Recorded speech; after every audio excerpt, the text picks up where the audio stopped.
ರಾಜ್ಯದಲ್ಲಿ ಬಿಸಿಲ ಧಗೆ ಮಿತಿ ಮೀರಿದೆ. 2 ದಿನಗಳ ಹಿಂದೆಯಷ್ಟೇ ಬೀದರ್ನಲ್ಲಿ 20 ವರ್ಷದ ಯುವಕ ಬಿಸಿಲಿನ ಝಳ ತಾಳಲಾರದೆ ಸಾವನ್ನಪ್ಪಿದರು. ಈ ಘಟನೆ ಮಾಸುವ ಮುನ್ನವೇ ಇದೀಗ ರಾಜ್ಯದಲ್ಲಿ ಹೀಟ್ ಸ್ಟ್ರೋಕ್ಗೆ ಮತ್ತೊಂದು ಸಾವು ಸಂಭವಿಸಿದೆ. ಬೆಳಗಾವಿ ಜಿಲ್ಲೆಯ ಸರ್ಕಾರಿ ಅಧಿಕಾರಿ ಹೀಟ್ ಸ್ಟ್ರೋಕ್ಗೆ ಬಲಿಯಾಗಿದ್ದಾರೆ. ಮೃತರನ್ನ ರಾಯಭಾಗ ಪಟ್ಟಣದ ನಿವಾಸಿ 38 ವರ್ಷದ ವೆಂಕಟೇಶ್ ಬಳ್ಳಾರಿ ಎಂದು ಗುರುತಿಸಲಾಗಿದೆ. ರಾಯಭಾಗ ತಾಲೂಕಿನ ಚಿಂಚಳ್ಳಿ ಪಟ್ಟಣ ಪಂಚಾಯತ್ ಮುಖ್ಯಾಧಿಕಾರಿಯಾಗಿ ಇವರು ಸೇವೆ ಸಲ್ಲಿಸುತ್ತಿದ್ದರು ಎನ್ನಲಾಗಿದೆ. ಬಸವೇಶ್ವರ ಜಯಂತಿ ಸಂದರ್ಭದಲ್ಲಿ ಈ ದುರ್ಘಟನೆ ಸಂಭವಿಸಿದೆ. ಬಸವೇಶ್ವರ ಜಯಂತಿ ಮೆರವಣಿಗೆ ನಡೆಯುತ್ತಿದ್ದ ಸಂದರ್ಭದಲ್ಲಿ ವೆಂಕಟೇಶ್ ತಲೆ ತಿರುಗಿ ಬಿದ್ದಿದ್ದಾರೆ. ಕೂಡಲೇ ಇವರನ್ನ ಆಸ್ಪತ್ರೆಗೆ ದಾಖಲು ಮಾಡಲಾಗಿದೆ. ಆದರೆ ಆಸ್ಪತ್ರೆಗೆ ದಾಖಲು ಮಾಡಿದರೂ ಸಹ ಚಿಕಿತ್ಸೆ ಫಲಕಾರಿಯಾಗದೆ ಇವರು ಮೃತಪಟ್ಟಿದ್ದಾರೆ ಎನ್ನಲಾಗಿದೆ. ಇನ್ನು ಬಿಸಿಲಿನ ಬೇಗೆ ತಾಳಲಾಗದೆ ಇವರಿಗೆ ಹೃದಯಾಘಾತ ಸಂಭವಿಸಿದೆ ಎಂದು ವೆಂಕಟೇಶ್ ಆಪ್ತ ಮೂಲಗಳು ಮಾಧ್ಯಮಗಳಿಗೆ ಮಾಹಿತಿ ನೀಡಿದೆ.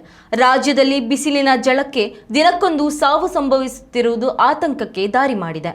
ಉತ್ತಮ ಸಂಸ್ಕಾರಯುತ ಶಿಕ್ಷಣದೊಂದಿಗೆ VSS English medium CBSE school Udupi Muddur. ನರ್ಸರಿಯಿಂದ 10ನೇ ತರಗತಿವರೆಗೆ ಶಿಕ್ಷಣದ ಜೊತೆಗೆ 5ರಿಂದ 10ನೇ ತರಗತಿವರೆಗಿನ ವಿದ್ಯಾರ್ಥಿನಿಯರಿಗೆ ಉತ್ತಮ ಹಾಸ್ಟೆಲ್ ಸೌಲಭ್ಯವೂ ಇದೆ. ನಿಮ್ಮ ಮಕ್ಕಳ ಪ್ರವೇಶಾತಿಗಾಗಿ ಈ ಸಂಖ್ಯೆಗೆ ಕರೆ ಮಾಡಿ.